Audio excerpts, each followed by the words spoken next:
I know a lot of you folks from the broader Interintellect community and chat, but I'm Renée DiResta. I'm a professor at Georgetown.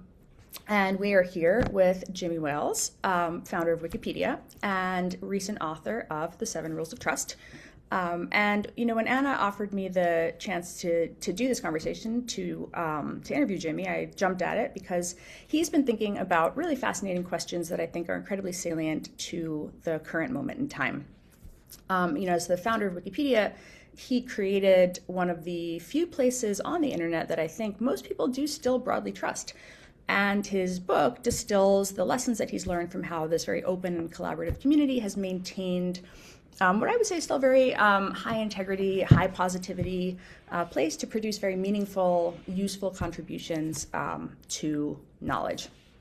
So even in a time of, we hear the phrase low trust society so often, very polarized society, the book that Jimmy wrote is really about how belief is built and how trust is earned, not demanded, and about what it takes to design communities and institutions that actually deserve our trust. And it's funny because this morning I was having breakfast with somebody, with a climate scientist who happened to mention completely in passing, I hadn't said that I was doing this afternoon. He said, do you remember when we used to talk about how Wikipedia wasn't a valid source and it was going to be the, the downfall of knowledge, and we had to teach our children that you couldn't cite it? And this was actually in reference to the fact that the White House had just put up that remarkable website on January 6th yesterday. And what do you do when .gov websites have this sort of alternate history of the universe? How do you tell your children where to go to find good information, and how Wikipedia, with its negotiated facts, is one of the few places I think where people still come together to hash these things out. So I want to just kind of start with this question for Jimmy, maybe. When did you realize that was what Wikipedia was becoming or was going to be? Oh, I mean, it's a really good question. I mean, what I always say is we were never as bad as they thought we were, and we're not as good as they think we are. So the process of improving the quality of Wikipedia is a journey, still a journey even today. Um, and I always back then I always felt like a lot of the criticism in the early days was unfounded. I mean, some of it was clearly founded. I mean, if you've got an encyclopedia with 35 articles, that's not much of an encyclopedia. But um, it wasn't like we started out just being crazy and then woke up and decided to get serious. We were always kind of serious about what we were trying to accomplish, which is botanic or better quality is one of the ways I've put it. But it's a sort of at the same time, the other thing that I will say has been a long-term trend is sort of the decline of the broader information and knowledge ecosystem, particularly if you hang out in the wrong places online. In bad parts of social media, you just get this sort of endless stream of, yeah, or the White House's website. You get this extremely sort of fairly ridiculous sort of stream of nonsense. And that feels like a change as well, that sort of makes us look better by comparison, even if we haven't moved at all. So, yeah. I think we talk about social media. One of the things I was thinking about, you have the rule number one in your book, is that trust is won or lost person to person through empathy, authenticity.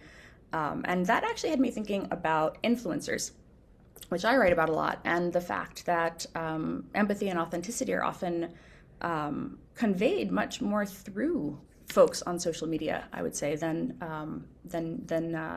more traditional institutional voices, like perhaps the scientists at the CDC or something along those lines. And I'm curious how you think more traditional institutional figures or people who maybe prioritize facts in coming to conclusions can convey that empathy and authenticity that people are looking for in this media environment? How can you blend those two things together most effectively? Yeah, I mean, there's a huge amount to be said about all of that. I mean, certainly, at least when I think about people who are maybe they're social media influencers in a sense, but like YouTubers who I watch for tech stuff, for example, or podcasts that I think are good about tech stuff. And, basically the kinds of things that I talk about, that's that one-on-one. Like you see the person, they're responding to comments on their videos, and they are, sort of being clear and factual and so forth. And you feel an authenticity. And then others, you watch the video and you feel an inauthenticity because you're like, well, clearly you're just, this is a paid sort of testimony, and that can be okay if you just want some information, but you're taking it with a grain of salt. And then, I think one of the things that gets lost often uh, in sort of in the mainstream media, let's just say, um, is that sense of vulnerability, honesty, transparency. Like with Wikipedia, people know, like we put up there, banners like the neutrality of this article has been disputed or whatever, and people do, they're aware, even if the reading of it, you don't really always sense it, but you're always aware there's this community and these people wrote this stuff, and I don't know, it's like magic. I don't know how it got here, but I know there's people behind it. Versus you can contrast that with what I would sort of think of as like that New York Times kind of voice of God style, where, here's the world and here's how it is. That doesn't always feel that personal, and it doesn't feel that vulnerable, and it sort of, you don't feel a connection to it in the same way. Um, but I mean, I think then the way to sort of get back to that is to say, you know, uh, personalize it a bit with the corrections, things like that. Usually if there's a front page news story and then 3 days later there's a correction, the correction is, well, first of all, it's often buried somewhere, although these days they do put it the link at the top. But I'd like to see it from the journalist, like, oh, hey, hi, I'm Joe. I wrote the story down below and I got something wrong. Let me tell you how that happened. I think that would be great. It'd be lovely to have that kind of personal transparency. It'd be kind of fun. And I think you focus on I think rule 7, transparency, especially when you have something to hide, right? Mhm. Yeah. How do you think about that? So Wikipedia's edit history is fully public, whereas most even social media platforms kind of hide their inner workings. Um, what do you think about? Are there any particular transparency decisions that you've seen the Wikipedia community make where you felt, okay, this is going to trigger a negative cycle, and how did you think about either telling that story or framing it to keep trust?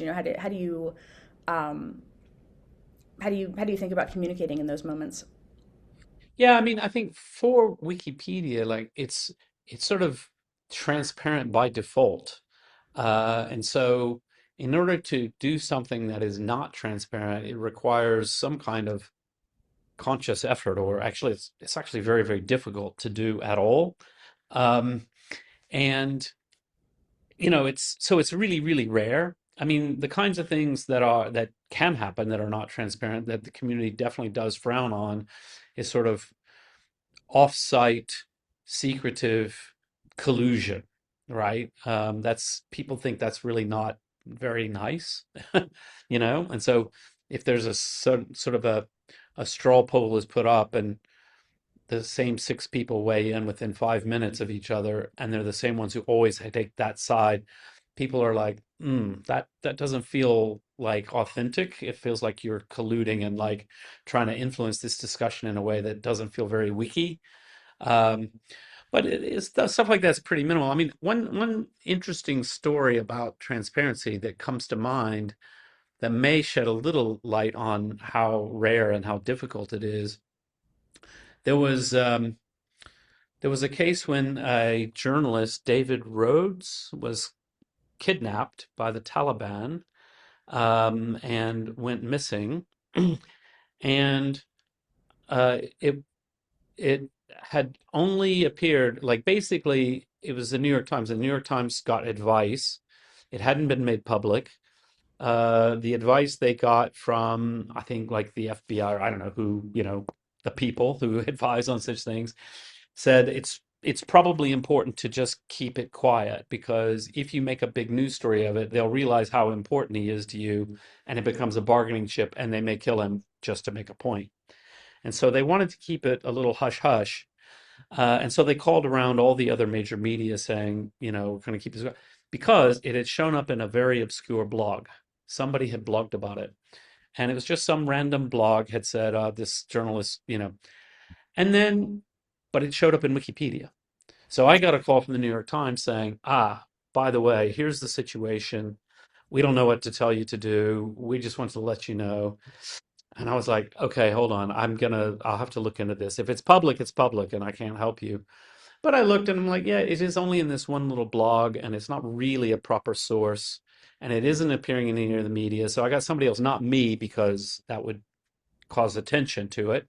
So again, step one of not being transparent. I asked somebody else to look at it, and of course, it's a volunteer. So I said, use your judgment, but here's what I think. Tell me what you think. Anyway, this person looked at it and said, yeah, I agree. Actually, this is not a valid source. So they took it out saying, no valid source. And it stuck. It stuck for months. I mean, somebody tried to revert it like 3 times. The person, an anonymous IP address, as I recall, tried to put it in a few times. And then, but we kept it out. And it was sort of there and nothing happened. And then eventually he escaped. I think it was a classic kind of like, they were holding him in a farmhouse. All the guards fell asleep. He climbed out the window and left. So, and then he got out and it was fine. And so then the New York Times announced, hey, our guy got out and it's really great. And so whoever it was, the same anonymous IP address, again, as I recall, came to Wikipedia and sort of said, he reverted, he put it in quickly, said, I told you so.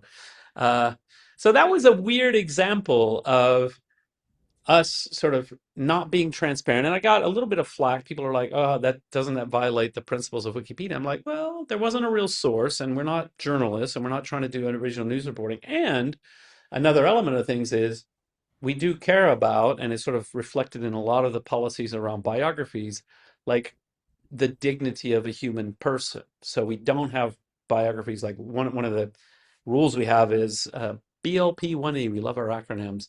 A Mhm. biography of a living person notable for only one event. So the idea is, the classic kind of example is the victim of a crime. So typically, a victim of a crime is a private person, like a victim of a serial killer. They're a private person. Nobody really knows much about them. You wouldn't have a biography about them. The only thing is they got killed by a serial killer. And we would say, you know what? We probably won't have that biography, because that person's only notable because they were killed by this famous serial killer. And unless there's some extenuating circumstances, like maybe there could be a biography, but usually not. And so, similarly, in this case, it was like, oh, well, no, as a matter of safety, human dignity, like it's not our job to print absolutely everything. So anyway, it's interesting, but it was also like the whole time I was like, I just warned them, like, look, if it starts being talked about more widely, if it appears in any media anywhere, I can't really say we're not going to run it. Like, it's going to be there if it's there. So yeah, it's an interesting thing. When you think about Wikipedia as a community, it's interesting to me that you have the notion of there's this, you talk about clear purpose, right? Identity follows purpose, and the idea of a Wikipedian. You've created Mm. a community where people identify so strongly as a member of a community with this shared mission.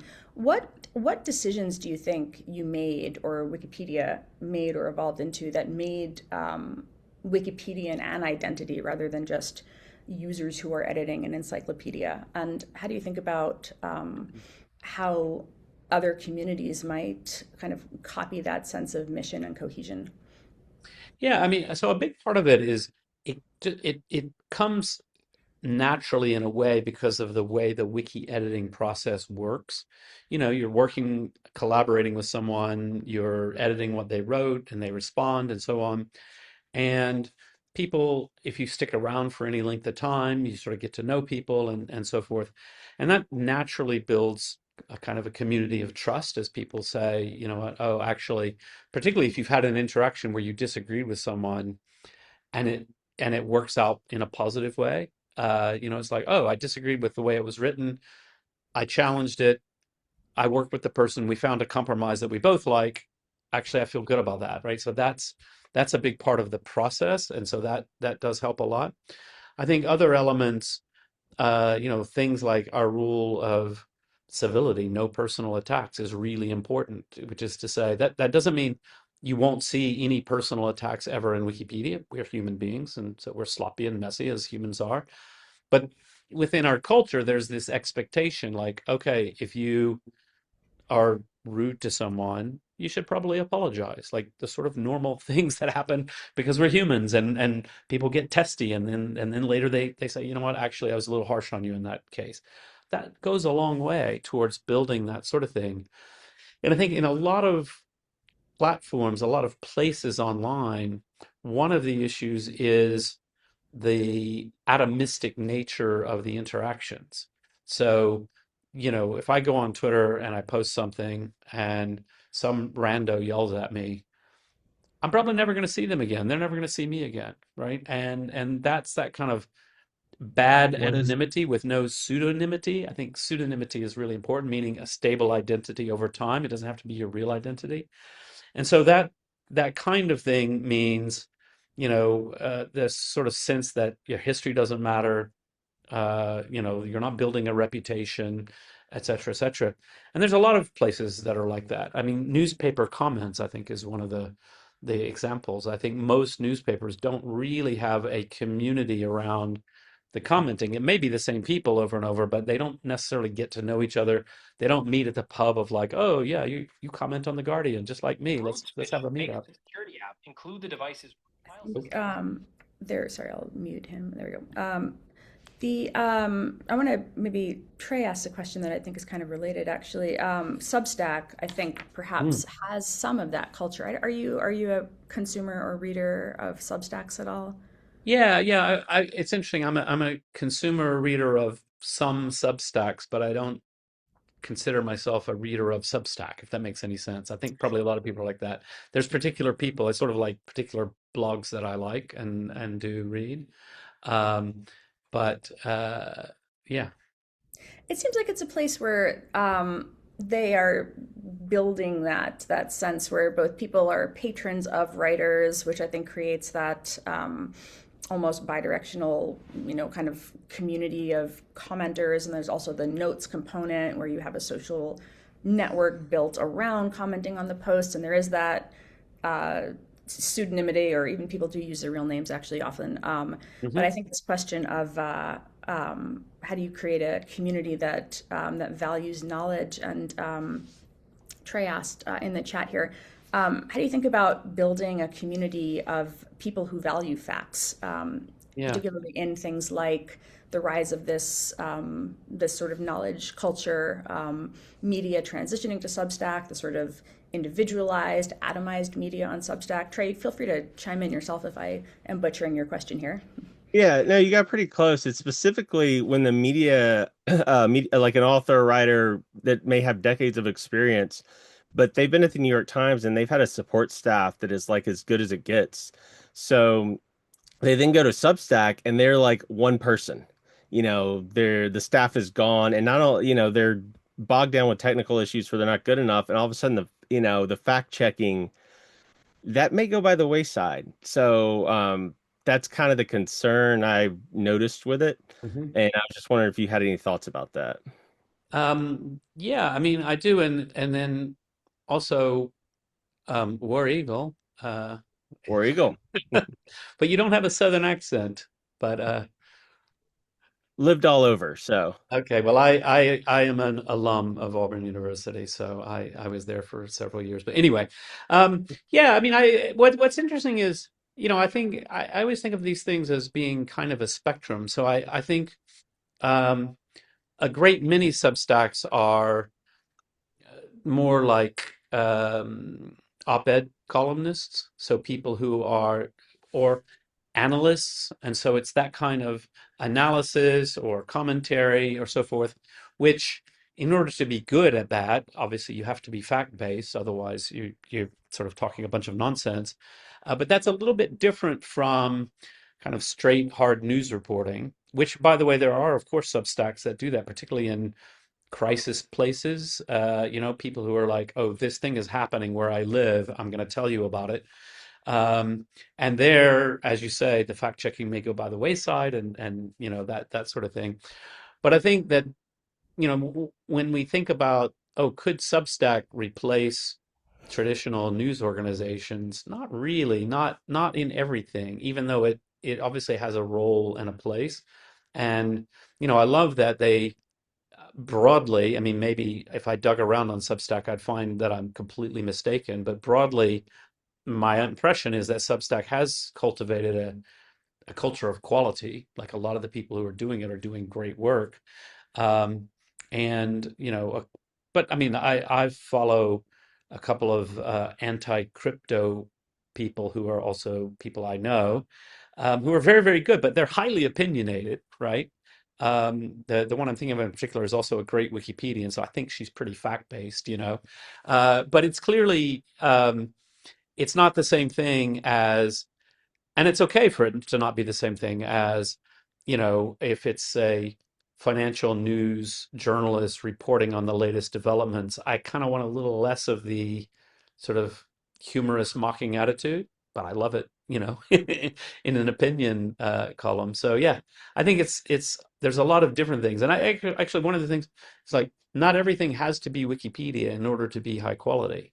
And so I think there's different ways of being fact-based that are not just presenting just the facts. It's sort of like fact-based opinion is also important. So Are there Thank ways you. we should be thinking about incentivizing people to, this is the sort of sorry, the demand side of the question, I guess. Um, Craig's question, how do we incentivize people to want information from more reliable sources than the influencer averse? yeah, I mean, I think broadly they do, and I think it's sort of like I think one of the reasons some influencerverse is popular is because people do feel an authenticity and you know um, and sometimes a level of expertise that a general journalist doesn't have. I mean, I'm thinking now of um, there's this YouTube guy, Naz Compares. I don't even know if he has a real name. He must have, but anyway, that's his channel, and he reviews uh, network attached storage devices. I just find him amusing, and I like him. And I'm doing home lab stuff and so on. So anyway, but I trust him. Like he's willing to say if the product isn't as good and so on. And I feel like he's got really deep expertise, and I would far more turn to him than I would to a New York Times column on network attached storage devices for the home because I'm like, well, some random journalist probably isn't gonna, I don't even know why they're covering this. Like they don't have the expertise. So sometimes you get deep expertise, um, and but other times, I'm not that bothered by the silliness of a lot of social media because I think it's just a different thing. Like somebody, they get popular on TikTok from doing a dance craze.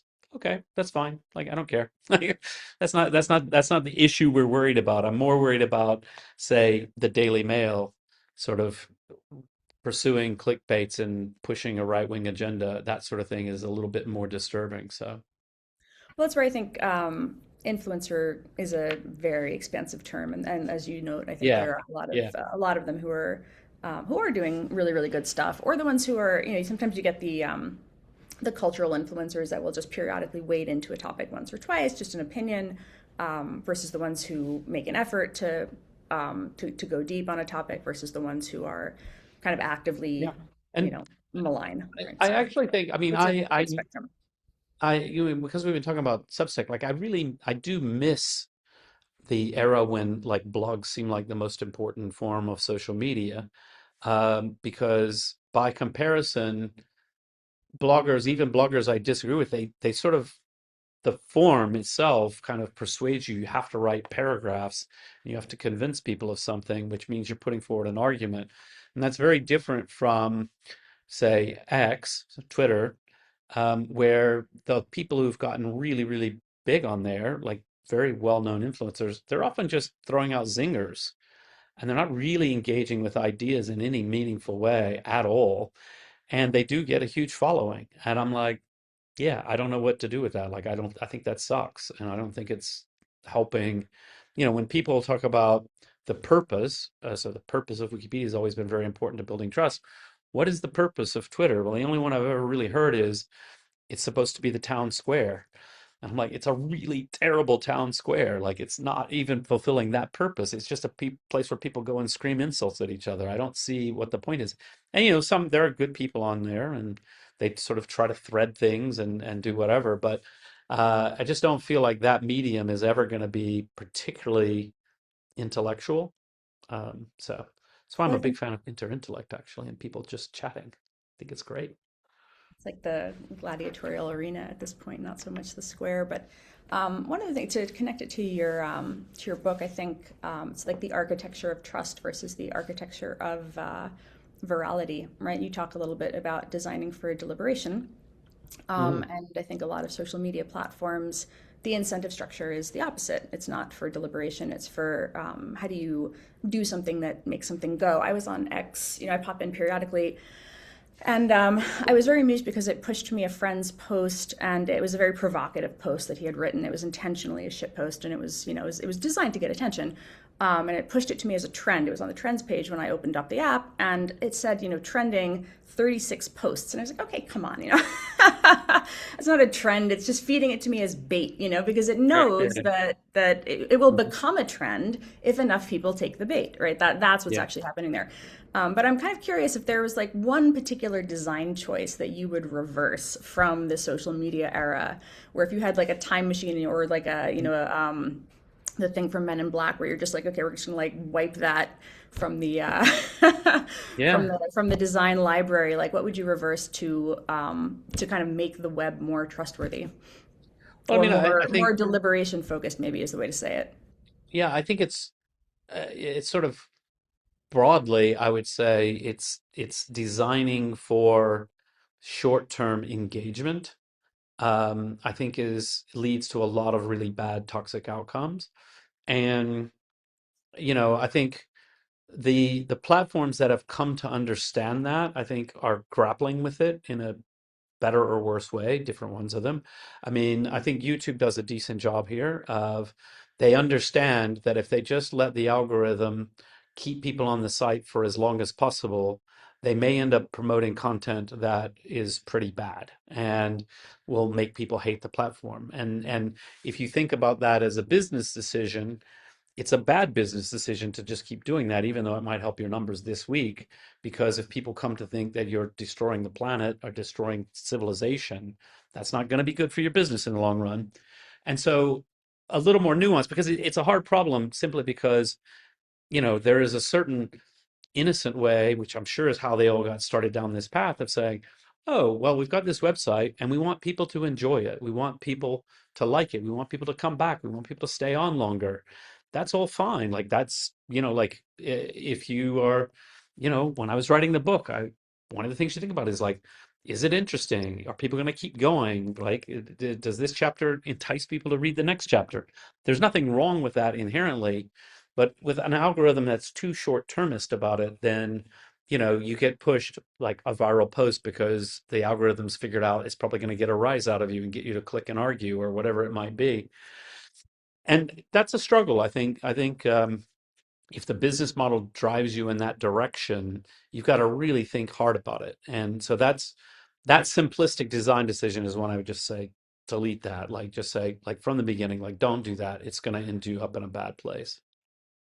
There's something that DJ observes here where he wonders about, is there a way to create something like Google's PageRank where a post is scored based on its good faithness?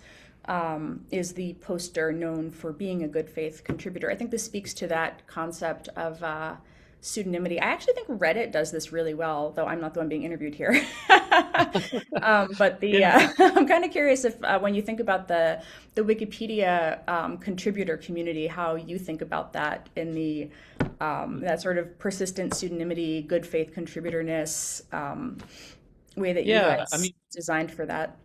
I think one of the things that's really interesting as a design decision of Wikipedia, which we have discussed it at various points, but not nothing very serious.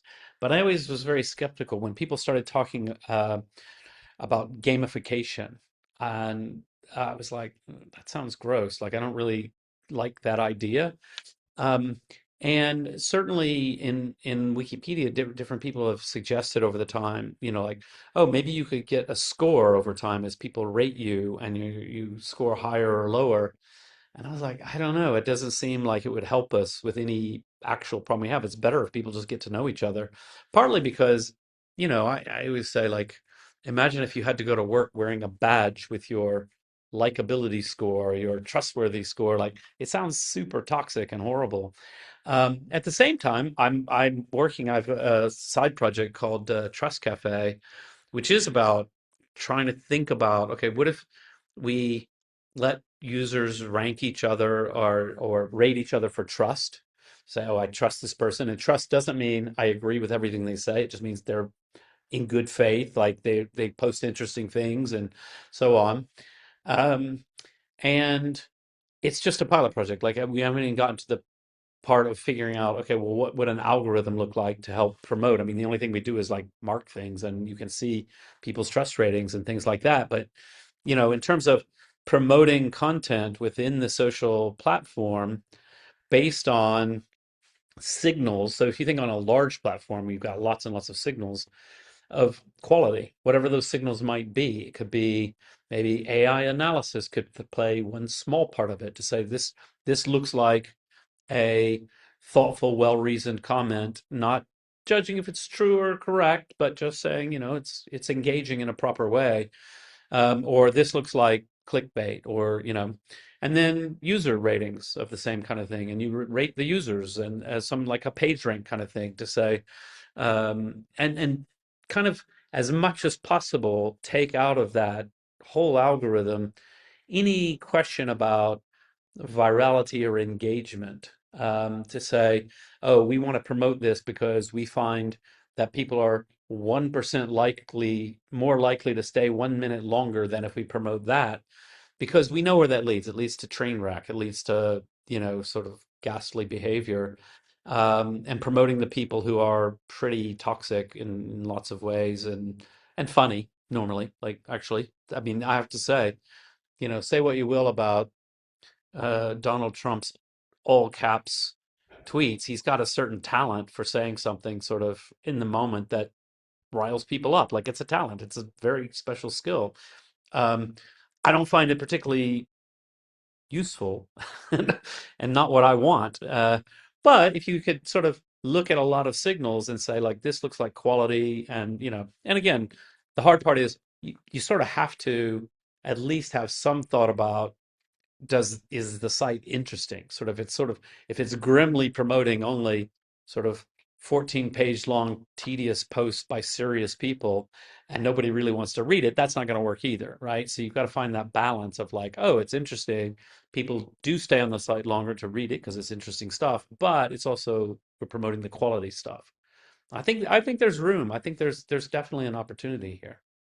Do you remember the that app or platform-ish thing called Clout back in the day? Oh yeah. It was like an idea before its time. I Yeah, it was. feel like people Yeah. of a certain age, I see Trey Yeah, yeah, nodding. yeah, yeah, yeah, yeah. Yeah, you get a cloud score, which they calculated from lots of different social Lots of medias. different things. But what was interesting about it was you could actually like rate your friends as having expertise. Like you could have clout in like Yeah, sharks. You could have, and it became kind of a joke. Like I remember yeah. somebody, you could give somebody clout in like poutine or something like that, or like really, that was literally something that somebody tagged me with for making a a comment about how much I hated poutine, and I got like plus K in poutine, and it was like, and it was so you could just troll people with it. It did become something that you used to like troll your friends, but it was sort of an idea before its time, just from that function of like, how could you assign both serious, this person knows more than the average bear. If they're tweeting about Yeah. sharks, you want to know about sharks, like that's your guy. But also, it was kind Well, of a funny way to do I've it. always found this a fascinating sort of area to think about and to wish I knew more about. But I remember a million years ago, I was I worked in a building that had a really slow elevator, and it was super annoying because it would stop. It was clearly very inefficient algorithm, and I started thinking then, like, what if could you have a system where you instead of just pushing up, you put what floor you're going to, so that the system knows more and it can more optimally schedule. But then one of the things I realized is like actually one of the hard things about that is people could game the algorithm. So you could like push 14 times and the algorithm would go, oh, there's 14 people who need to go. I'll optimize by carrying all them. So you've got to be careful about how you design things so that you don't introduce.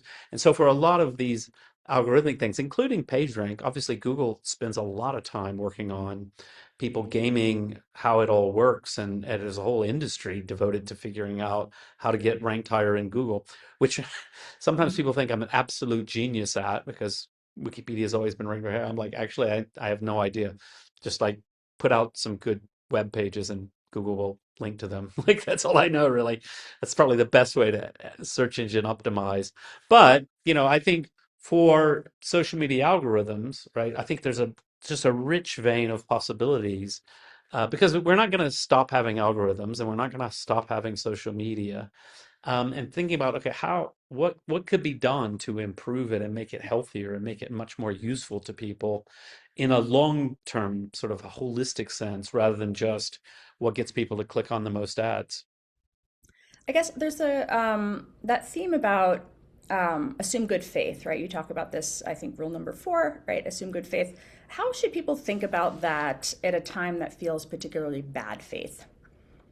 Yeah, I mean, I think that's a really it's really important. And so, okay, so first of all, just to talk about in Wikipedia, we always say, assume good faith as a starting point. It's not a suicide pact, right? You don't have to assume good faith all the way to the end, right? Eventually you go, oh, I get it. You're not here to write an encyclopedia, right? You're here to troll me or you're here to push your agenda or whatever it is. But I start out assuming good faith, and it turns out that it's just empirically a good idea. Like most people who come to Wikipedia, because most people are this way, are basically decent, nice people. And I think, if we design around that, design around those good faith people and think about how to encourage that kind of good behavior and slightly discourage bad behavior rather than design by assuming bad faith. That's one of the steps is sort of create a culture where you get the feeling like somebody makes a comment to you and you think, oh, this is probably a nice person. Let's see what they've got to say, even if they're disagreeing with me. And then, I think one of the things we see that is both a cause of and a product of the decline of trust in society is a political system that's completely paralyzed. So we just had the longest ever US government shutdown because they couldn't just get to some basic agreement and get the budget passed. Um, okay, like that's just not working. Like that's just not functioning government. And part of it is, could they just sort of put down their sticks for a while and go, okay, we're going to have to make some compromises to get something done. This brinksmanship is not healthy for anybody. Let's just do it. And so, how can they do that? How can people do it given the toxicity of everything? It's going to be hard. It's a challenge. I mean, I think a big part of it we do know and understand from our personal lives and experience. Like you meet people, um, and you may not agree with them on everything, but you think, yeah, probably basically a really nice person, and you can get that from them. So yeah. Do you think, I guess there's a question from Craig. Do you think that there's still opportunities, I guess, within this question of good faith, bad faith. Do you think that a platform like Twitter still serves as a good current awareness service despite all of the terrible discourse and features? Um, yeah, probably. I mean, sort of, maybe for some people. I mean, I definitely, I think, actually, I have a friend who used to go on and on about, he just said, decided Twitter was the most amazing thing ever. This was probably 10 years ago. I should go back to him and say, oh, what do you think now? Um, because what he was observing is news happening in real time on Twitter. So debates between important politicians, or breaking news being reported on by random people on the ground, and it's like really cool and good for that. And I personally, I haven't deleted my Twitter account, and I do sometimes post on Twitter, but because I feel like, well, I've got a big audience there, and I sometimes have things I want to raise awareness for, and there's a lot of journalists on there, so like there's reasons, and actually that's one of the reasons it sticks around despite being so horrible is the network effects of like, it's like you don't quite delete it because there's people on there, and it's a useful tool in some ways, but it's not really a great tool for that. And it's become so toxic that you go on, and it's like, am I really being fed things that are helping my awareness of the issues, or I'm just being fed toxic bullshit? And it's kind of, I would say always in any social media, but any media, there's going to be a mix. Nothing is going to be perfect, but I think it's trended in the direction of being, yeah, it's actually a lot more toxic bullshit than informative at this point. And that may have to do with how you use it. Certainly, I used to try really hard to stop it from showing me things algorithmically. So you used to have you could change your feedback, and maybe you still can. I don't use Twitter enough anymore to know. You could force your feed to be in timeline order rather than algorithm order. But I don't think right now, if there's a way I can if you just don't follow toxic people, maybe you don't see all that toxic bullshit. But I think you do. I think no matter what you do on Twitter, they just show you stuff, and it's sort of like designed to make you angry. And I'm personally much happier without it. So uh yeah, it's hard to say. They need to fix it. I think the that question of controlling your own feeds and users having a little bit more control Mm. is something that hasn't quite made it over there yet in quite the same way. You know what I think is interesting about that? I agree completely. And yet when I think about these things, I think about, you know, it's sort of like a Linux versus Mac kind of question. So Well, typically, yes, this is very true, 100%. does that mean anything to anybody? But Or like like Linux versus Windows, right? Linux versus Windows, yeah, whatever it might be. But like the idea is like, it's like the solution to a lot of design problems in open source software is just more options. Just, oh, don't let's not decide if it should be this way or that way. Just it's a flag and you can tick it. And so you get this really bloated user interfaces with like a Mhm, million mhm. configurability options.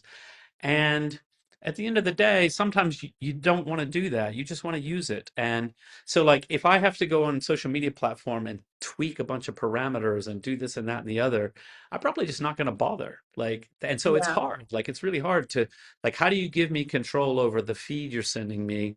So, actually, one of the things I use, I don't even know what it's called. I think it's called just the Google app on my phone. But if Android phone, if I swipe all the way this way, it's like news, and it's algorithmic, and it shows me a lot of geeky news, which I like, and it occasionally shows me stuff that I know why it's showing me because I clicked on it. I get a lot of news about the royal family. I don't really want it, but I'm guilty of clicking on it sometimes, and therefore they remember that. And it has some little configurability, like you can say, show me less of this or show me more like that, and so forth. It's kind of okay. And it's sort of getting that balance right, though, is really hard because I don't actually want to configure it down to the nth detail. I kind of want a little random serendipity. And at the same time, if it's just making me stay on as long as possible by making me angry and making my life sad, then I really don't want it at all. So, yeah. So I went to, I did pop over to Twitter because for some reason The Atlantic promoted my story that I wrote a month and a half ago now about Grokpedia, and they promoted it again on X, and so I got deluged with comments. You can imagine Oh how yeah. positive they were. Oh yeah, lovely. A lot of Because support, a lot of kindness. Yeah. where I was just talking about the launch of Grokpedia because this was, you remember, I don't know, you and I spoke right around that time. I had interviewed you for Yeah. the Lawfare podcast. Did you get a chance to check out Grokpedia at all? Have you looked at it? No, not much. It's Yeah. funny thing because when it first came out, I just didn't have time. And then since then, I think, oh yeah, I should really set some time aside and dig through. And then, but it's sort of like fallen out of the news cycle a little bit, and I don't actually care, so I haven't bothered. I probably should. I definitely should. No, fair But enough. I have spent more time on it because after I wrote that article, which for the listeners in the room who didn't hear the Lawfare podcast, Grokpedia launched, and what was very interesting about it is about it launched with about 800,000 or so entries, and about 50% or so of them that were on relatively non-controversial topics were essentially almost direct copies of the Wikipedia pages, and it does kind of say that down at the bottom.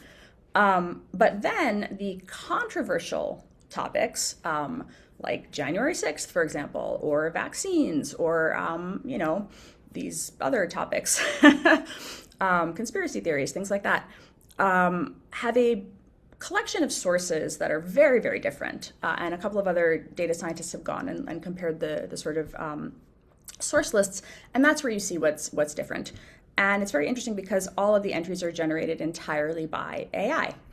And which means that when you want to appeal for a change, you appeal to Grok to make the change.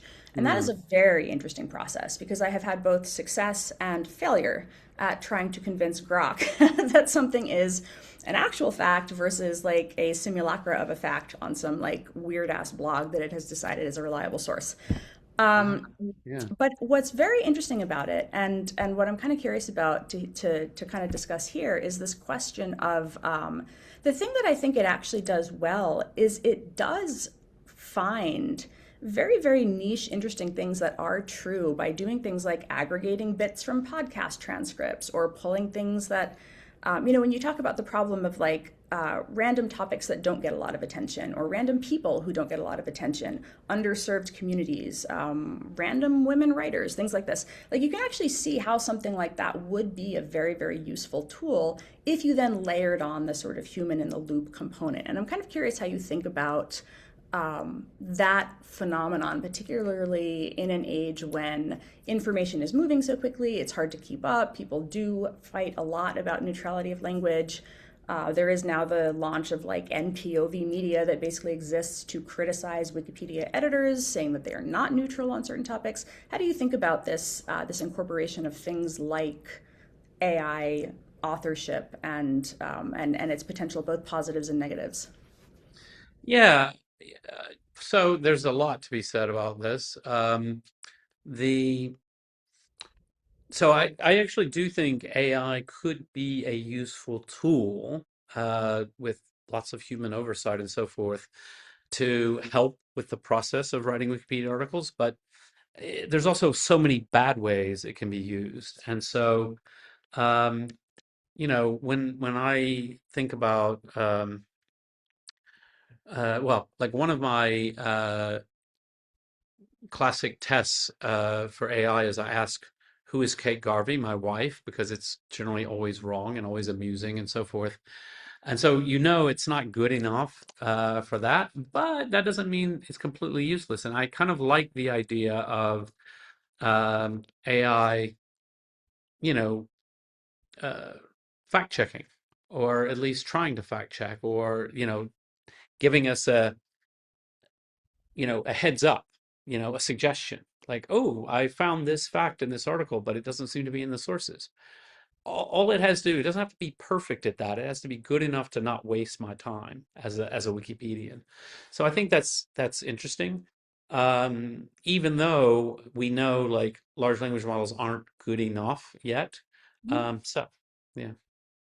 You mean the balance of pointing you to something that might be interesting versus hallucination, and like where that begins to Yeah, tilt? Is that yeah. what you're saying? Like I wrote a little script that you can take a short Wikipedia entry and feed it in, and it'll go grab the sources, and it'll read the sources, and it will say, and I ask it, is there anything in the sources that should be in Wikipedia but isn't, or is there anything in Wikipedia that is not supported by the sources? And even a very crude version of that, no prompt engineering, no, not a lot of testing, just giving it a shot.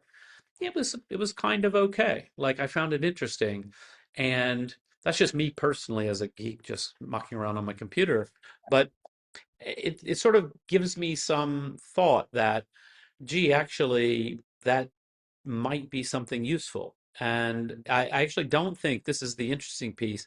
I don't think tools like that need to come from the Wikimedia Foundation and be built into the platform, and probably maybe shouldn't be, because instead, if our sort of geek community of bot builders can build a bunch of different ones and then people can use them or not as they see fit, then I think we'll see much more innovation around things like that. I mean, I would be very interested to see, you know, a bot that is constantly running over Wikipedia looking for articles that are obscure and that appear to deviate from the sources. Yeah, why not? Like, I'd love to see that. Maybe it would be a waste of time and it wouldn't be good enough at it, or maybe it would find like stuff that's interesting. I think that kind of thing is the path forward in some realm. It's just like, we use spell checkers. Like, we don't even think about using a spell checker. It's just like a machine sort of assistant helping humans with something that we sometimes screw up on. And why not? Adam asks the question, does open, respectful disagreement always lead to better outcomes on Wikipedia?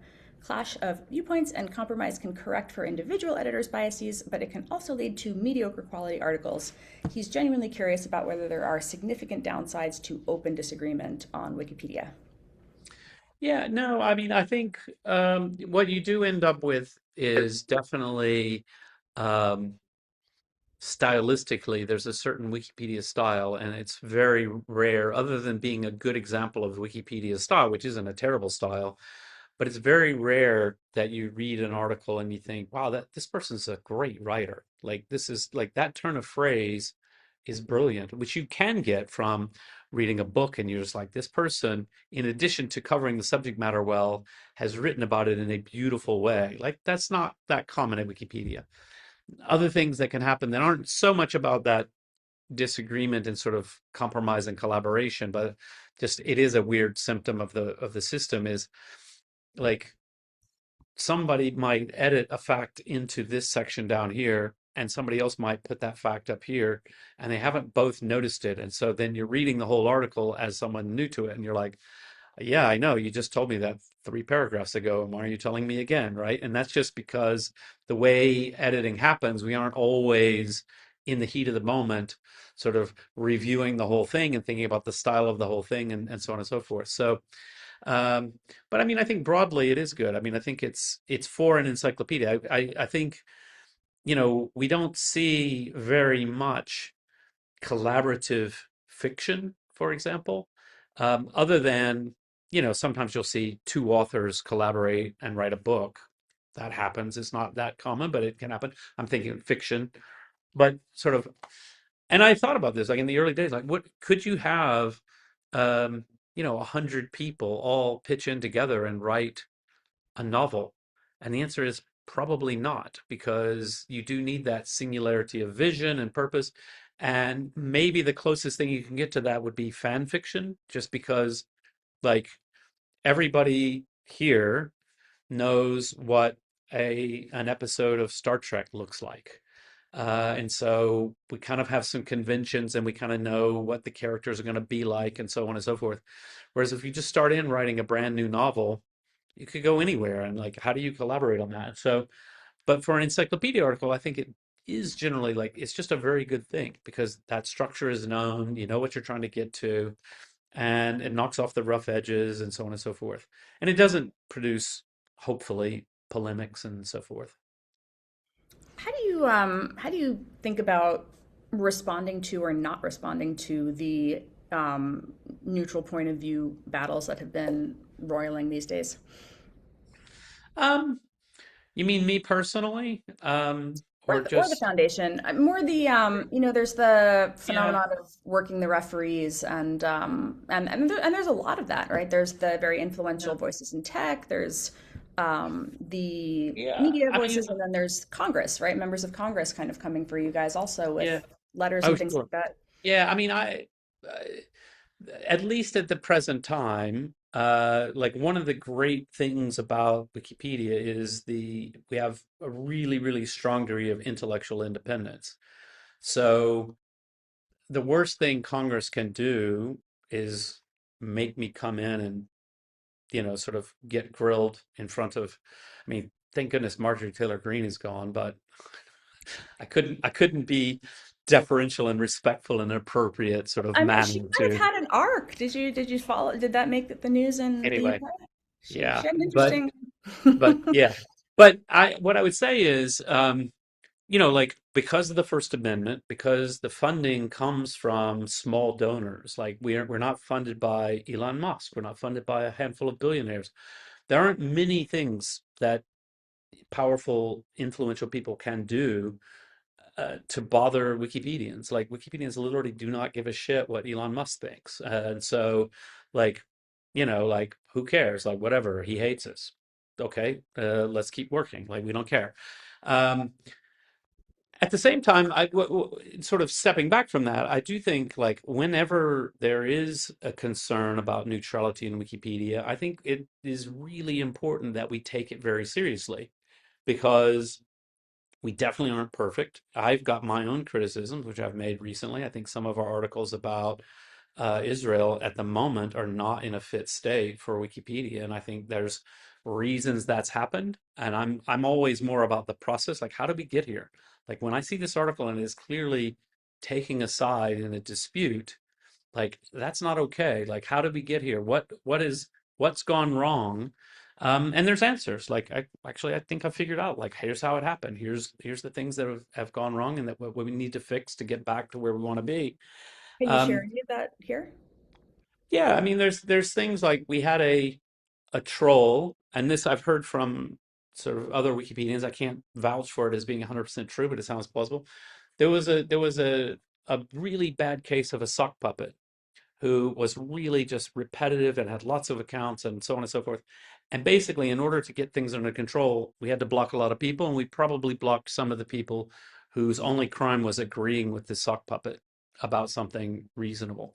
And so we may have overblocked. There's other things like we've had to institute a rule that it's called the 3500 rule. So you have to have had an account for 30 days and have at least 500 edits before you're allowed to edit this group of articles or even participate on the talk page. Well, that's a problem because newcomers of good faith can't come in and even participate, which is a clear path to getting to a groupthink herd mentality, make some mistakes.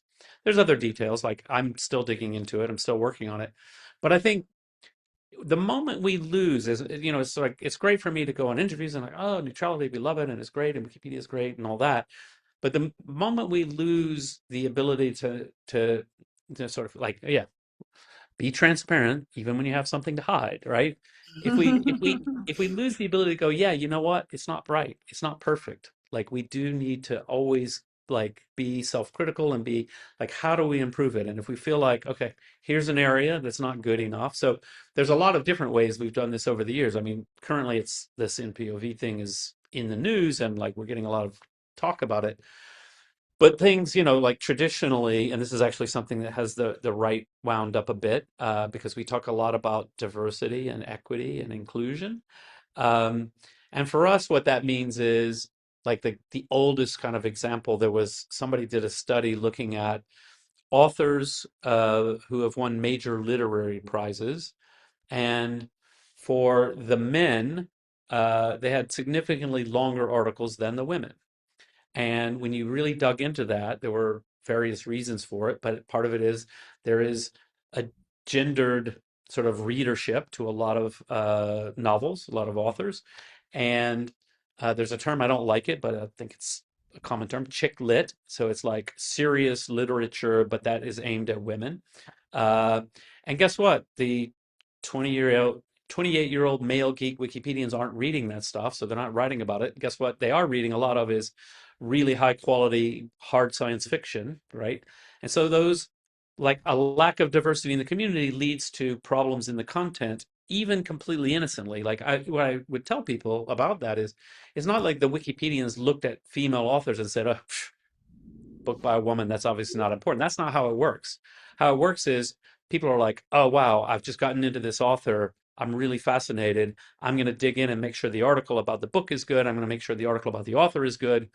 That other author who I don't read because it's not my thing, I just don't bother with it. And so, like, so we need that diversity in the community. And so we've always talked about that. Like, that's an area like where Wikipedia traditionally has been weak, is around any kind of a topic. Like my old example, but actually I was just looking at it the other day, we've gotten much better, um, was I think because we've gotten older, but like our articles on early childhood development were really weak at some point. And why?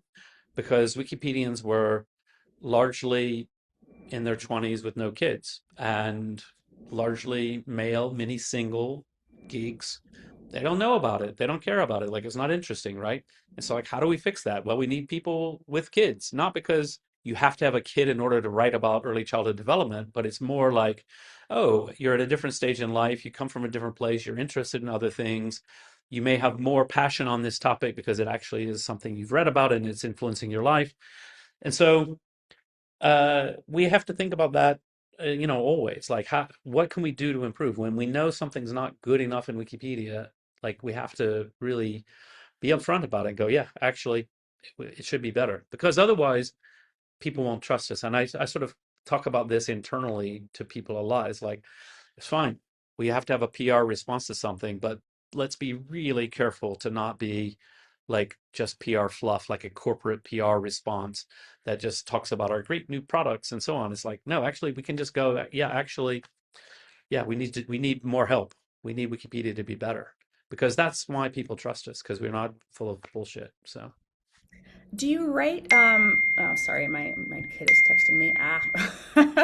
Do you write like post-mortem, so to speak, after, for example, this Israel page situation, after you sort out what you think happened from a process standpoint? Do you write up a summary or a blog post or something explaining it? No, I never have. The community writes everything in incredible detail. So No, I but think, like yeah, where? Like this is one of the things I remember when I was writing The Atlantic has rigorous fact checking for those who don't know. And yeah, when I was writing for The Atlantic, something about the Wikipedia process, trying to differentiate it from the Grokpedia thing, I was going back and forth with the fact checker about what does ARBCom actually do. And I was mm, going through all of the different pages, trying to find like the 6 different pages that explain different pieces of this to satisfy the fact checker. yeah, yeah, And this is the sort of thing, right? yeah.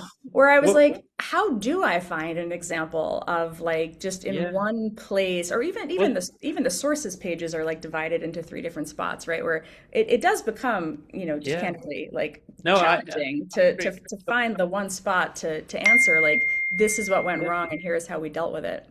yeah. In the book, one of the things I talk about is I use the expression glass mountain, which actually Dan Gardner came up with, and it's it's like sometimes Wikipedia is so transparent that it isn't transparent. In other words, it's like it's all there. Like if you want to understand why this page is this way, there's like 300 pages of discussion on the talk page. Yeah, it's all there. You can figure it out.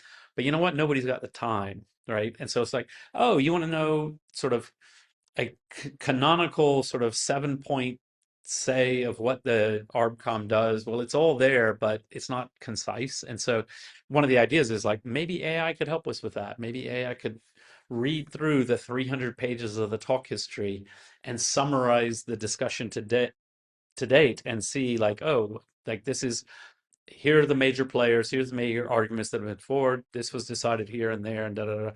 Could be useful. I mean, it might be nonsense, so you got to be careful. But I think that's the kind of thing I'm really excited about. Is like, wow, like sometimes, even though it's transparent in one sense, it's actually really opaque because it's so transparent. There's just so much commentary. People will say to me sometimes, "Oh, well, has the Wikipedia community ever thought about?" And I could stop them right there. I'm like, "Yes, they've thought about it. I don't know what you're about to say, but trust me, if you've thought about it, and nobody's ever discussed it in Wikipedia, I'll be really surprised because we have like huge long discussions about everything, and that's great. But could I point you to it? Could you find it? The other thing about arbitration committee, and one of the things that is interesting just to note about the governance model, is that it's far closer in a sense to the UK constitution, or the idea of constitutional arrangements in the UK versus the US. So the US has the constitution, the written document, and there's ways of interpreting it and so on, and there's lots you can debate about and so on and so forth. Whereas in the UK, there's a lot of different documents, and there's a lot of convention. And in fact, there's a lot of convention in the US as well, that sometimes we don't recognize as fully because we imagine that the written down constitution defines everything, but actually there's a lot more to it than that that's not written down anywhere. So Wikipedia is much more in that maybe not everything is written down, or it's not handed down on from high that you can go and read the rules of what the ARPCOM can do. So in my recent discussions with the ARPCOM, it sort of becomes really clear. It's like, could the ARPCOM make this type of a ruling? Well, nobody knows. They've never quite done that before. It's sort of like the Supreme Court. Can they do this or that? Well, there's a lot of convention. Like conventionally, we don't. But in this case, actually, somebody who was on the ARPCOM forever said, well, that particular ARPCOM case was at the time kind of a landmark because it was the first time we had done X. Um, and it's like, well, that's super interesting. And sort of like my role in Wikipedia is I do compare it to like a royal constitutional monarch in that maybe in power, and I have certain powers in theory, but in practice, could I do that? Could I disband the ARPCOM and call elections? Well, I used to be able to. Could I now? Nobody's ever said I can't, but I don't think it would fly very well. Same, could the king disband parliament and call elections? No, not unless the prime minister tells him to, which is the convention, even though technically he could. So there's a lot about Wikipedia that is what I would say is a constructive ambiguity. It's like, actually, why have a hard and fast rule if convention's doing the job and leaves you some flexibility to adapt to circumstances? So anyway, I find it very fascinating. No, I think that question of like who has authority is one of the interesting pieces that keeps getting brought up Uh, by members of Congress too. well, 100%, because that who has the authority, when you have a model in mind, and I see this a lot in sort of random people's commentary, if your model is the top down kind of Britannica model, where you imagine, okay, well, there must be an editor in chief, and then maybe there are section editors, like somebody who's in charge of the science section, and then so on and so forth. And then there's the administrator. Clearly, they're the ones who decide. No, it's actually a lot more ambiguous than that. Like, who decides what's on the page? Well, you do. Like, did you edit the page just now? Then you decided what's on the page just now. Now, will it last or not? There may not be an final authority. And yes, there are different levels of authority and so on, but it's not a simple picture as like, oh, well, at the end of the day, Jimmy decides the content. No, Jimmy absolutely doesn't at the end of the day decide content. It wouldn't be appropriate. I think one more question here. I know we have about 15 minutes left from Trey. So, by the way, guys, if you have any more questions, toss them in. Where it says, in your book, you say, if a paper was officially retracted because the academic who wrote it admitted that it was flawed and asked for it to be withdrawn, there was no hit to that person's reputation. In fact, there was modest evidence that citation of that academic's other papers increased. I'm trying to think of practical applications in society where it is encouraged or at least not penalized to say, I was wrong and here's why. Do you see society moving in a good direction in this regard? I mean, I think that's a really good question. I mean, I do think that is that can often be the case with, let's say, companies that put out a product that isn't that good. And, when they respond by saying, we release this, and actually, as it turns out, it breaks like really easily. And we're going to recall it. We're going to refund your money. Like we're going to do the right thing. I think company people forgive. They're like, oh, okay, great. Like you did the right thing. Like there's actually, we all get mistakes happen or you screwed up or whatever. Whereas companies that stonewall and refuse do lose a lot of trust. And I think that it's already a thing. And then I do wonder, though, I think a lot about this in the context of politics, because right now there seems to be a very little penalty for bad behavior in politics. And I think that's, again, it's a cause of and a symptom of the decline in trust. So if people believe, like really believe, all politicians are corrupt, all politicians are liars. And I think not just like as a vague haha, right? That politicians often bullshit. Sure, that's part of their job and they're trying to get elected and all that. I think most people have some sense of that. But like, if you fundamentally think they actually are all just sort of sociopaths who are in it for the fame and the money, and they don't give a care about the reality or truth or anything else, and they're just completely Machiavellian, horrible people, then when you find out that the one you voted for is a Machiavellian, horrible person, you may go, yeah, that doesn't bother me. They're all like that. Like, I don't feel that. And I think that is kind of where we are right now in a certain sense. And it's a really bad place to be. I would love it if people would say, you know, I voted for this person because I liked X, Y, and Z policy, but next time I'm not going to vote for them. I'm going to vote for the other person who I don't even agree with on everything, but because they've proven themselves to be a trustworthy and honest person, and that's actually meaningful to me.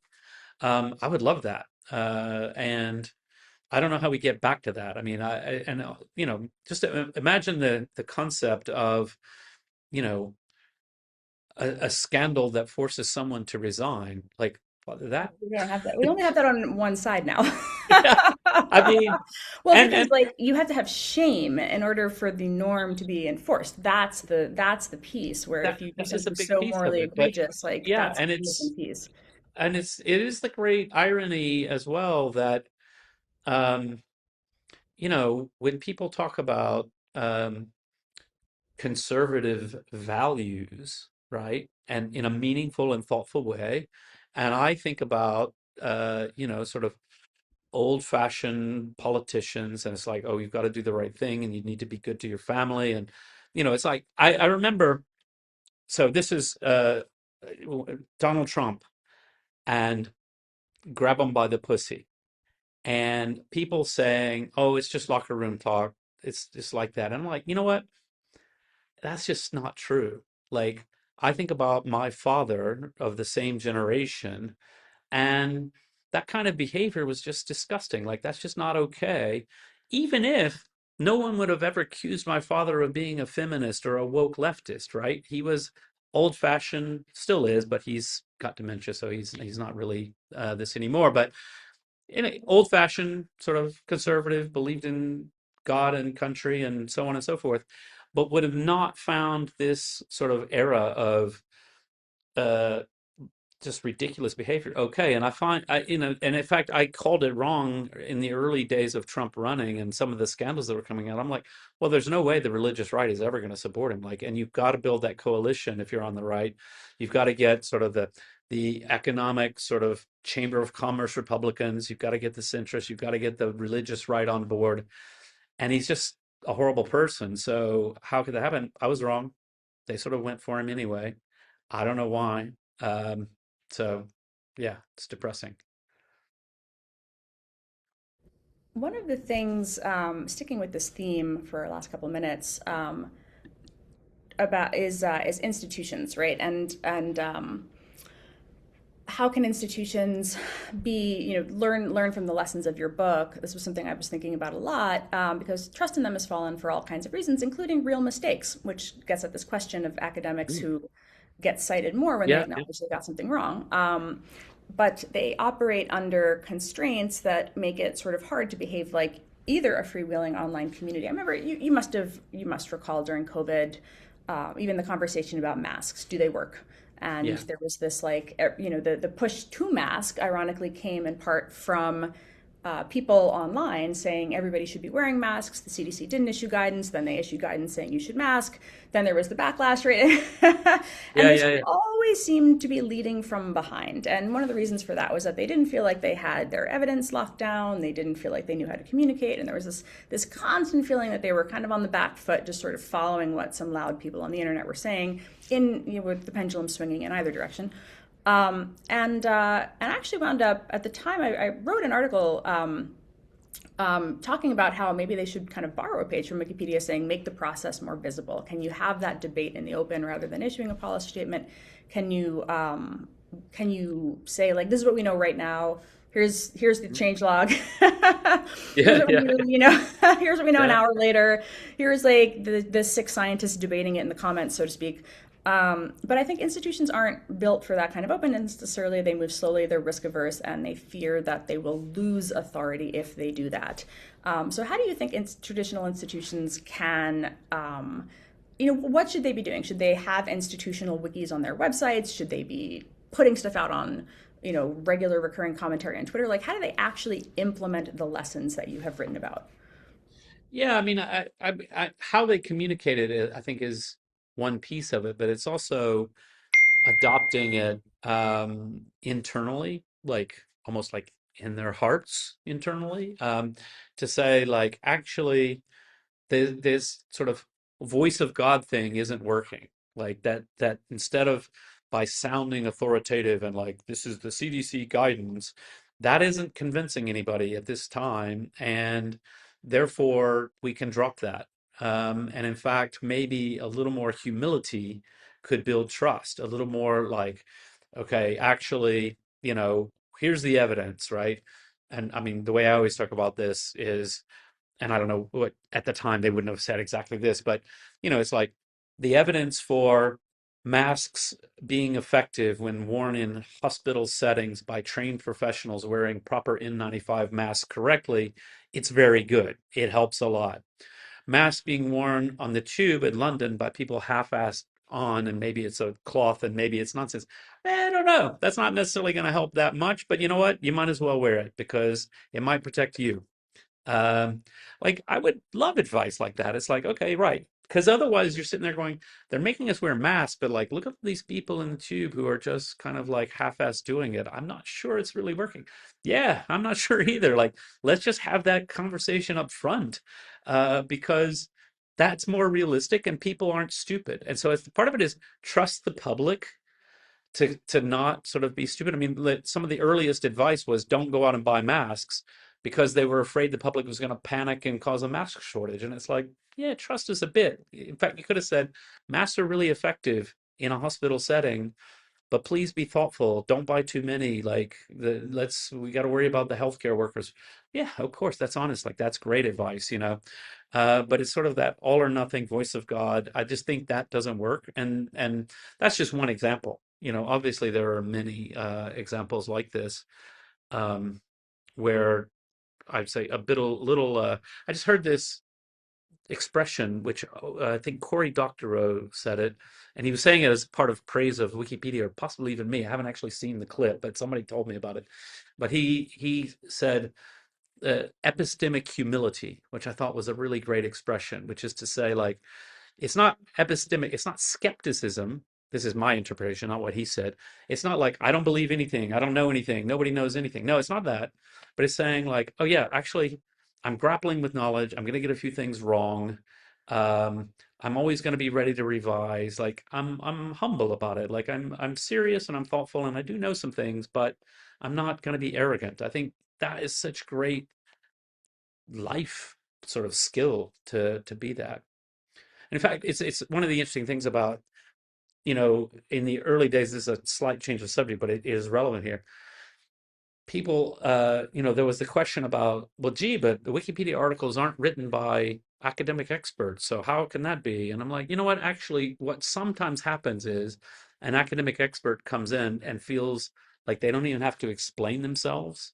Once I remember a very specific case, an academic was challenged about something in Wikipedia, and the answer was, look, yeah, you've got this source, but it's really old and nobody has changed it. But around the water cooler in academia, we know that's not right. And it's like, yeah, that's not good enough. Like that's really arrogant and condescending to say like, well, we know we're the priests of knowledge.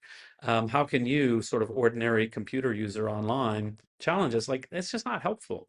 And so that epistemic humility of like, oh, okay, right. If I'm going to convince you, I need to show my work. I need to explain, and I need to be ready to like listen to you as well. So, I think we are coming up on time. I don't know if anybody has a last minute question they want to just ask themselves. Get off mute, pop in, say anything. Throw out one about the book. What were your thoughts about actually writing the book? Did you enjoy it, hate it? ah, How'd that go? yeah. So yeah, it was great and it was terrible. It was all of those things. So basically, what I would say is, I started out um, writing just all alone by myself. And I basically just started writing down my thoughts and stories. And I've got some good stories. They're in the book. And, things that I know are like people's eyes light up because they're like, oh, I see what you mean. Like, it's great. Yeah, okay, good. And then I got to a point about a year in, and I'm like, I actually don't know how to turn this into a book, right? I'm actually a bit stuck. And so I sort of ran up the white flag to my publisher, and I'm like, I think I'm going to need some help. And so that's when brought in Dan Gardner, who is fantastic, and we had a great working relationship.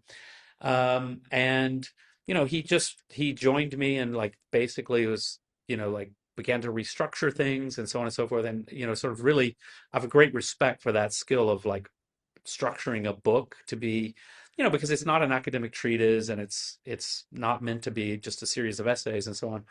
And the other thing he brought to the process, which was great and I enjoyed it, but which I wouldn't do myself because I'm shy, is interviewing people.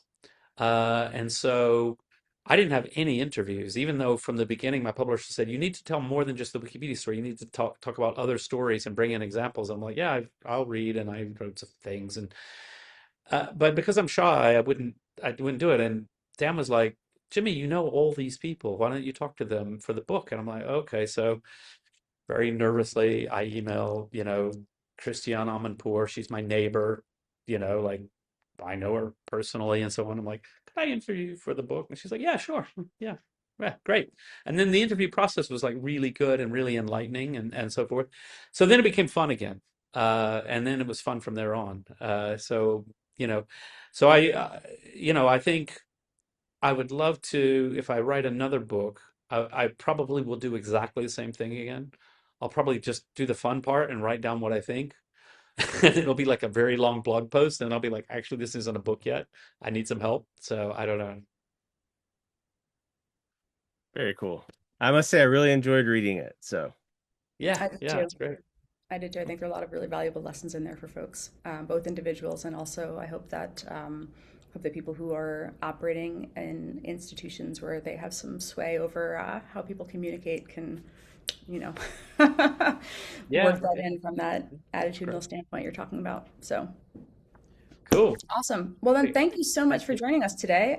We really, really appreciate your time. And this will be, I think, shared within the online kind of community space, so other people who couldn't make the time get to watch it. And thanks Yeah. again for joining No, us. and as I said, I mean, I really love what Anna's doing with Interintellect. I mean, I think it's great. Just this kind of salon environment is just rich and interesting, and I think it's pushing all the right buttons for me in terms of uh, like what we should be doing, not just social media, like actually having more long interaction and discourse. So anyway, thank you.